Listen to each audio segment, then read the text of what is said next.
Hello everyone, good afternoon and welcome to Leadership Development with Agility with us, TK and Arif. Welcome, good afternoon, good evening. Thank you for joining us for another episode.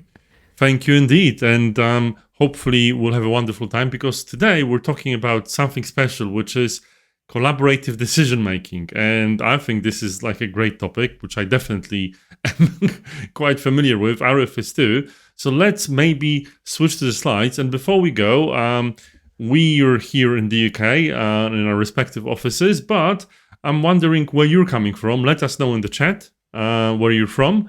And as you do so, you might want to introduce yourself in a particular way. So let us know, who are you? We love to see your name and so on, but are you an A, an L&D professional, B, a leader, C, an Agile practitioner, or maybe neither, just a human being? Let us know who you are, what you think. Arif, are you an A, Yes. B, C, or D? Well, I'm not A. Yeah. I'm probably B and C. Probably B and Probably C. the same as you, TK. I would have thought, Same as isn't it? I. So now Yes. you know the secret cheat code from Arif, which Yeah. is you can combine the letters. You can combine the letters. Sorry, I have an itchy eye. But yeah, please do as TK say, welcome all of you. And thank you for joining us. We really enjoy doing these sessions. And so when you engage with us and share your questions and comments, it really encourages us as well. So thank you. Yes. We also welcome all the scammers and spammers that are yes. constantly on our events. It's a plague on LinkedIn. They're like bugs. They're trying to Sorry get about you that. to go and put some credit card information. But I know that our viewers are quite smart and they're not getting scammed by these scammers. Yes. We're always Please ignore reporting them, but they're quite Yes. persistent, aren't they? They're very, very frustrating. So They are if very you- frustrating, yes. If there's any comments trying to tell you to go to another link and pay for Yes. something, please report it. We have tried to Do report them report it, ourselves. and hopefully Yeah. LinkedIn will crack down on them. But as you can see us, no payment necessary. It's all free and it's all full value for you. So what are we talking about today, Arif? We're talking about what is collaborative decision making. That's right. Yes.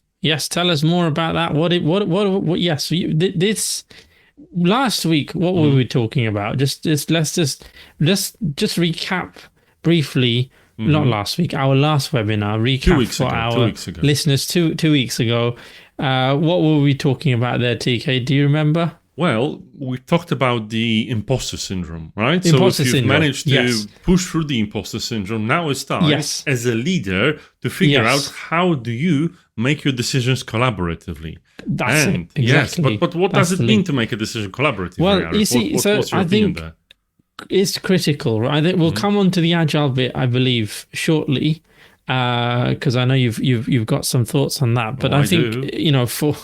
for the type of leadership we advocate for, we think is needed in the world today, and for many organizations out there. I think there's a shift now, or there needs to be a shift, right?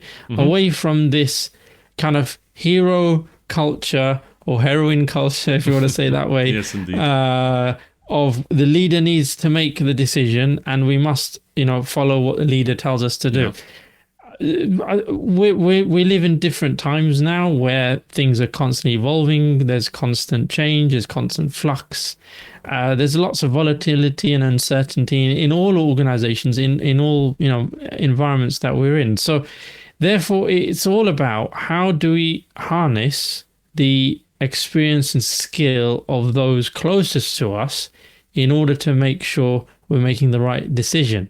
So to me, today's topic is powerful because we're going to be sharing some ideas and tools, I believe, TK, of how leaders can, I guess, crowdsource, isn't it? And make sure they're making the right decision, considering everything and everyone around them as well. Absolutely, What Arif. do And I you think think, TK? You've touched on a very valuable point, which is leaders making decisions collaboratively means that they're pooling the knowledge and are able to use the best thinking from the people around them, their teams. Yes. And this is the reason why we believe that the collaborative decision making is so important. In the modern world, we can't afford just to have one people thinking, and we're employing all these wonderful people, or these wonderful people are part of our team, and it would be a waste if only the leader made the decisions, wouldn't it, right? It's only one person thinking. multiple people will probably always have more ideas, more overall intelligence, not to mention groupthink, than a single person, wouldn't they, Arif?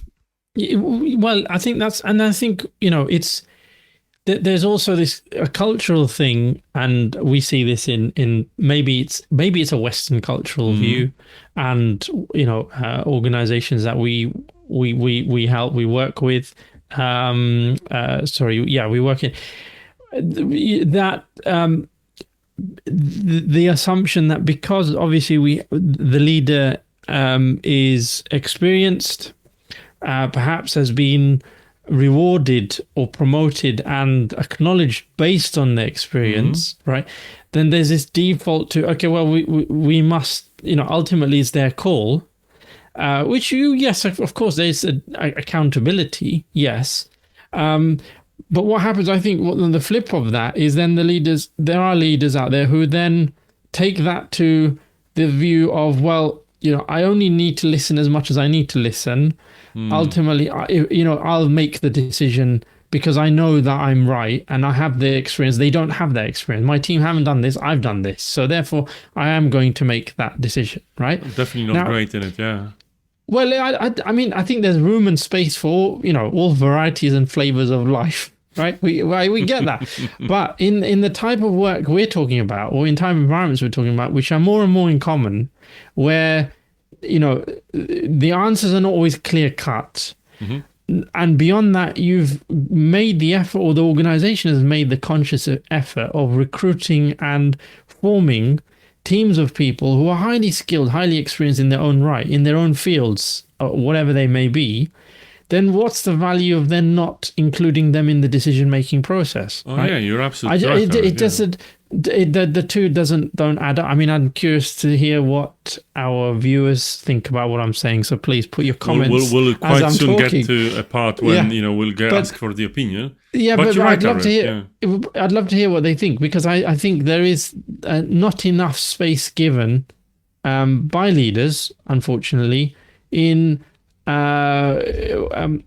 Olive's decided to join me, so if you hear cat noises, he always does. So always joins when we have a webinar. This is a common pattern, so I'm sorry about that, everyone. So I think there's not enough space given, I think, by leaders in terms of acknowledging or accounting for the fact that there needs to be a process. So it can be simple. Oh, okay, let me just ask so and so what they think. Yes, that's one way of doing it. But what I think we're talking about is a more of a structured approach, where this becomes, kind of typical or part of your ingrained behavior, your leadership behavior, where you involve the experienced people in your team in a process where they are contributing and forming the decision with you. That's what I think is different to informally asking and gathering feedback and opinion. That's one thing. You kind of see that all the time, but making it a formal part of the process, we don't see that. I think there's not enough of that happening. It's a good point. And also what I have now on the screen is, why is it so important for agility? Exactly. And I think this is especially what you've mentioned, right? And this modern way of work, we can't have, and Naomi said, it's all about the leader having the blind spot. We have blind spots as humans, and leaders are nothing special, right? Even more, unfortunately, because people look up to us as leaders for guidance.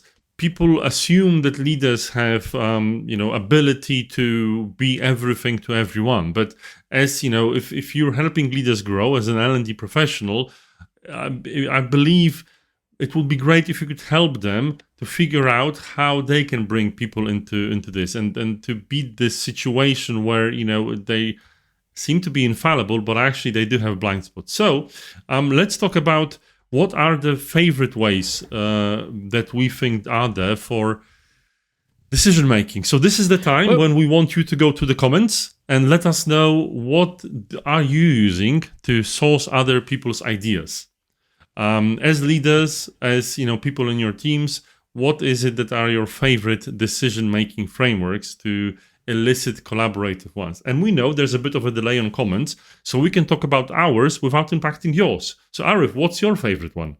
Well, I have a I think, well, Sorry, Olive is now all over the microphone. So when the recording comes out, you're going to hear lots of cat shuffling. So I'm really sorry to our listeners and She's biting viewers. the microphone, by the way. She's I haven't yeah. Sorry about this. Anyway, Cat landing noises. exactly. There's no purring yet, so you might hear purring in a moment as well. Your question, TK. Yeah, my favorite tools for collaborative decision making. I mean, I think one of the things I find useful is silent brainstorming. Now, I know we're going to come to. Well, I don't want to reveal too much. I believe we're going to be talking about brainstorming later, but I wanted to talk about silent brainstorming. The part of the reason for that is from a leadership point of view. I think we don't always realize how our voice and our influence has weight when it comes to how people then make decisions for themselves, or rather, when you're in a team situation, you're leading a team, and you have obviously you have your voice and your influence. That carries weight for the team members, and so they can be swayed or influenced in terms of what they should be doing, what work they should do, where they should be focusing, etc. I don't know what you think about that, TK, but that's one thing I think I see a lot. So silent brainstorming is one is a way of kind of I think avoiding that influence having an undue effect on the process of coming up with ideas and collaborating together. So simple stuff like, rather than sharing what you think, invite people to write down what they think first, then get everyone to share at the same time, can have a huge impact on then the result of the discussion, because that way you're providing space for everyone to provide an input without any undue influence, and then you can then collaboratively work through everyone's inputs before coming to the next step. Brilliant. And I think, personally, I had a chance of selecting the ones that are my favorite as the part of this wonderful slide deck that we have, that we, by the way, will send after the event. So, but there's a library of these. And what I wanted to touch base on is the fact that there's a wonderful person, Jürgen Apollo, and he's the inventor of Management 3.0, but he has a new framework called Unfixed, in which he himself has cataloged a lot of great ways for collaborative decision making. And here they are. There's a huge library of things, and it will probably take us a good 3 hours to go through all of them. But if you go to his website and you can search for Unfix, you will actually see them. But we're going to talk about a few of them, because I think this is a great library, basically going through all the possibilities from very unanimous decision making to like completely not making the decision. I can see a lot of bright lights in the comments, and thank you for all your likes. But there's a couple that we're going to talk about.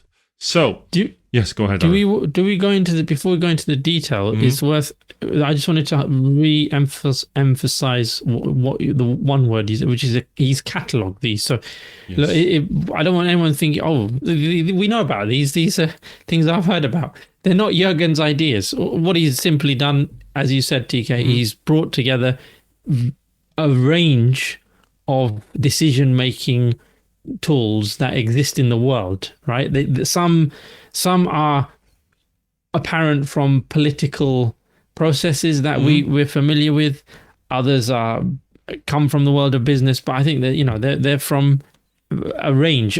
But there's also something interesting. I remember when we talked to Jürgen about this, is there is a Western slant to some of these. So yes. I don't think he has done enough of a job of cataloging maybe other cultural methods of decision making. Methods of decision out from other cultures, from different parts of the world. So there's probably a gap, but at least it gives you a flavor, right? That's the main thing. It definitely gives you a flavor, and it's interesting, Arif, because we would love to hear from our wonderful viewers if there's any decision making frameworks that you think are missing. let us know in the comments. But I think there's one missing, Arif. Yes. And it's actually already being mentioned in the comments. And I think, I remember when did we meet and talk to Jürgen about we actually were trained on unfakes. It's like last year or something. Yeah, last year. Something like that. And I think quite soon there will be another method of decision making, which is just ask AI. Ask AI. That's a good one. That's a good one, and that's probably something that we'll talk about in one of our next sessions. Yeah, yes, go ahead. Some of our viewers have been on the Ask AI method. I've seen that, so thank you. Beware though, AI, as intelligent as it is, sometimes it just thinks it's intelligent and it doesn't know any better.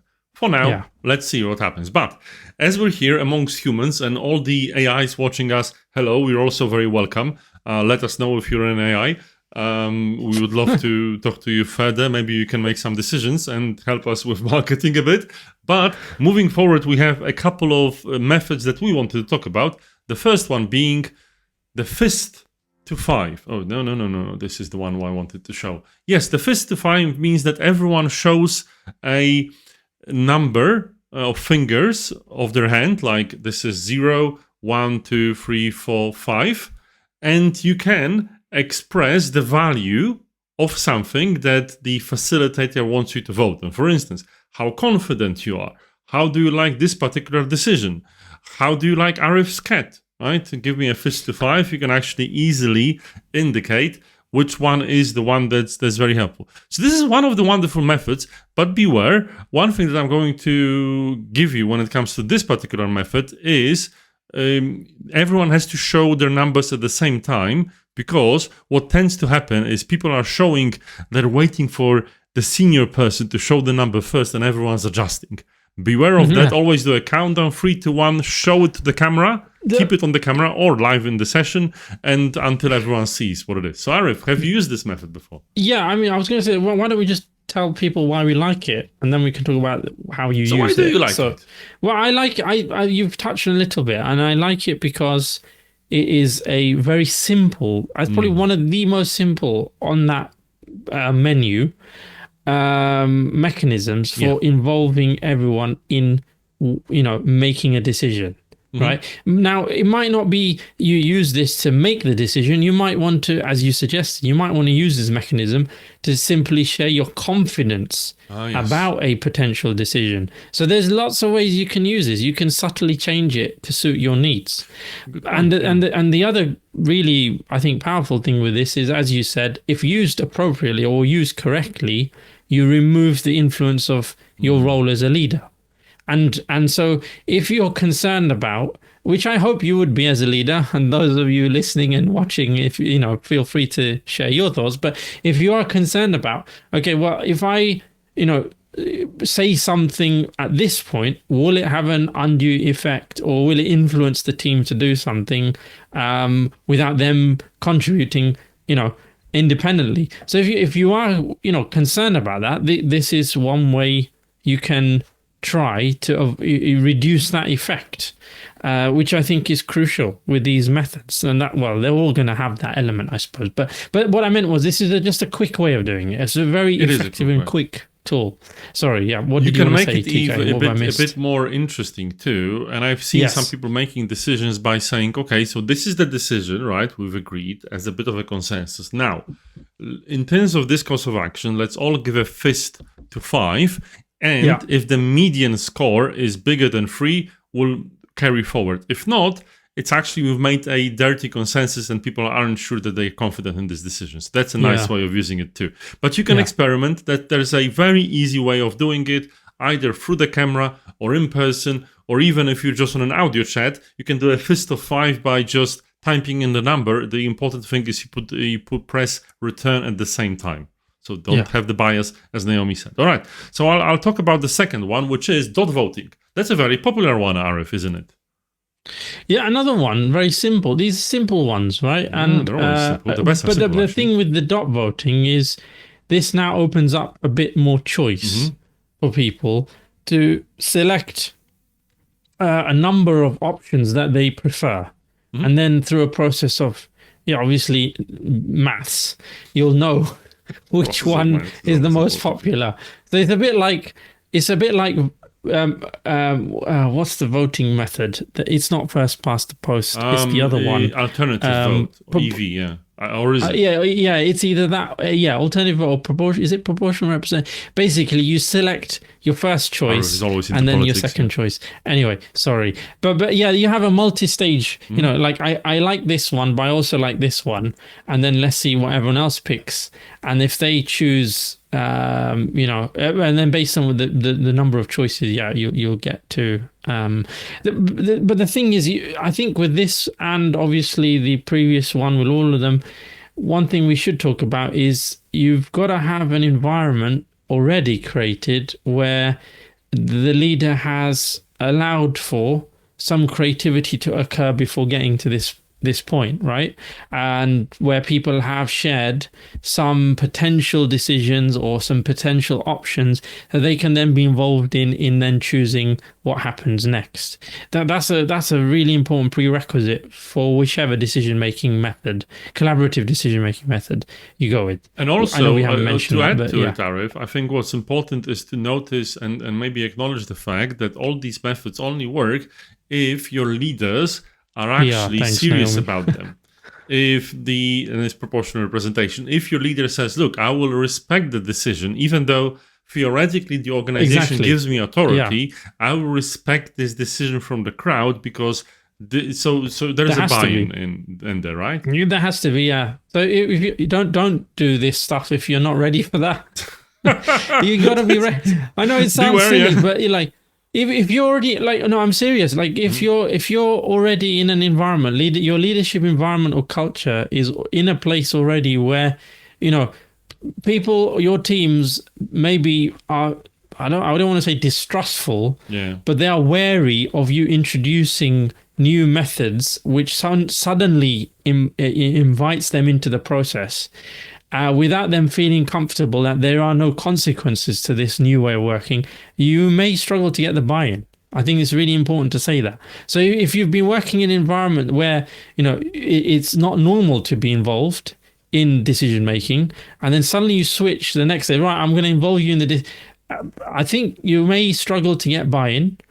Correct me if I'm, tell me otherwise. But I from my experience, I think you will struggle because people will be suspicious. They'll say, well, why are you suddenly involving me? Does that mean I'm going to now take the fall if this goes wrong? Or, am I going to be responsible? There's got to be, So, but there is a way that you can ease yourself in, which is the next method, which is consent. Right. That's an interesting one, right? So interesting. The decision is made only when no one violently disagrees. And if you as a leader or your leaders are afraid that this is a bit too much in terms of the other methods, this method is quite cool because they can be the one that would give consent or not deny consent, right? So if you're afraid that the decision that is being made may not be safe because, well, sadly, you might not trust your team. I'm hoping that you do, and you're creating a great team full of trust. And they trust you. if it's not there by any means, you can use consent and say, look, we can make any decisions we want, but as long as I don't violently disagree, right? And it can be anyone. Maybe someone else has more knowledge than you. Maybe someone else, as we said, has different biases or lack of biases whatsoever. And they themselves could say, no, I disagree. This is really a bad idea and this is why. We think this is also a great method that gives a more safety. And you can pair it with other methods too. You can make a decision with one method and just ask for consent at the end. Okay, so that's a nice one. And it is a nice one. And I think at the end, safer, go ahead, isn't it? Go ahead. Yes, it's safe, and I think safety is important for people. It's important. Yeah, it's important. I think that's a really critical part about this is safe. Yeah, and so. I think, and plus, as I said earlier, as all of you, if you're planning all this, I think it's important to be open and transparent with your team and share with them the intention of why you want to do this or why you're trying this or why you're moving to this perhaps different model, whichever one you choose, or why I want to be collaborative because, and tell them why and give them the reasons and make it clear to them there won't be any consequences on them personally yes, we all as a team may have to take the consequence of what if the decision doesn't work out, but you won't be personally at fault, I suppose. Something Absolutely. like that, right? And I think, there's a great comment by Willison that you need to adjust the decision approach to the value and risk of what you're doing. Right. Good point. Excellent. It is an excellent Yeah. point, but I have Yeah. another way of thinking about it. It means that typically the decision-making person has the responsibility and the knowledge. And we somehow think that people that are looking up to the person that makes the decision for leadership don't have the same responsibility. Yeah. How about we try that and we inform them, look, right? What would happen? Let's talk about if you spent £1 million on an offsite for the team, what do you think what's going to happen? And someone will say, well, we're not stupid. The CFO will tell us we can't do that. Our team will not, other people will not be happy. Our team is going to get blamed for being irresponsible. Okay, what else will happen if you do this decision, right? So it's down to David Maquette's intent-based leadership. Ask questions, and people aren't stupid. They're in your team, they're looking up to you for leadership, and it's your responsibility as a leader or a person growing other people, like an L&D professional, to make sure you get the right people and give them the right training. I don't think it's about approaching it with appropriate risk mitigation strategies. Don't leave it all for yourself. Empower people, but also give them equal responsibility and help them understand what are the consequences of these decisions. People aren't stupid. And if you have stupid people in your team, you probably did something wrong to start with. Maybe, everyone has their own bias. Yeah, I'm not saying stupid. I'm just saying, everyone's really responsible. And I think, it's your responsibility to help people discover their wisdom and responsibility. All right, that's my leadership spiel for you. But wait, there's more. There's the last one, which is brainstorming one, which is your favorite, Arif. So what kind of brainstorming is the brainstorming that's your favorite? Yes, I think this is less maybe decision making, but it is about getting towards the decision, right? Okay. And it's about how do we involve people in the creative aspect of, as I said, like crowdsourcing, right? And so it goes back to my earlier point. If you are not including people in the process of getting to the decision, what's the point of employing all these skillful, clever, smart people? They're not stupid. Like, you shouldn't say that. Making this is I know what you were trying to say. So I think, it's no point having that responsibility all in your head as leader. I have to now come up with an idea and I have to solve this problem. No. Okay, if you're not prepared to then fully embrace everyone's ability in making the decision, at least fully embrace their ability in helping you brainstorm the possibilities. At least that's a start, right? It's better than nothing. And so I know time's running out. So either do it silently, like I said earlier, or find another way of doing it, but definitely involve people in that creative process. And the basic rule of brainstorming, what I'm sure everyone here knows, is don't criticize other people's ideas, at least to start with. And by the way, this is difficult for me. So yeah, all ideas are valid. All ideas are valid because if you use the rules of improv, which is yes and, you can really build on top of other people's ideas. Look up what clean language is. It's also a great thing that we use when we help to develop leaders in organizations to really encourage other people's ideas and get them to the place that they're really useful. Even if initially you might do better, clean language will help you a lot. But you can only do this when you're a great leader. Arif, go ahead. Oh, we're just thinking of time. I'm thinking of time because I wanted to go to our final thing, which is to be a great leader, you have to first figure out what kind of a leader you are. And we have a great thing for you, a free framework based on a wonderful product called the Leadership Circle. So we're offering a free assessment and a leadership coaching session. Go to humble.associates/journey. Arif will probably put it in the chat, or scan this QR code and you can have a free session with us. So, we were working with multiple leaders and I'm sure you'll enjoy it. We'll probably have it after Christmas because, there's only so much time left this week. But it's a wonderful way to start a new year as a wonderful leader, or if you're interested in growing your leaders and try to figure out if this is a great tool for your leaders, book a session. We'll give you a great demonstration and you'll see yourself. Thanks, CK. Thank you. Plug. And thanks everyone for your wonderful time. And hopefully you've enjoyed the sessions, full of comments, great likes and all other things. Our next session is on the 9th of January. I'll publish it today, so watch this space. And until then, we hope you'll have a great time and a lovely Christmas break. Thank you, everyone. Take care. Bye-bye. Bye-bye.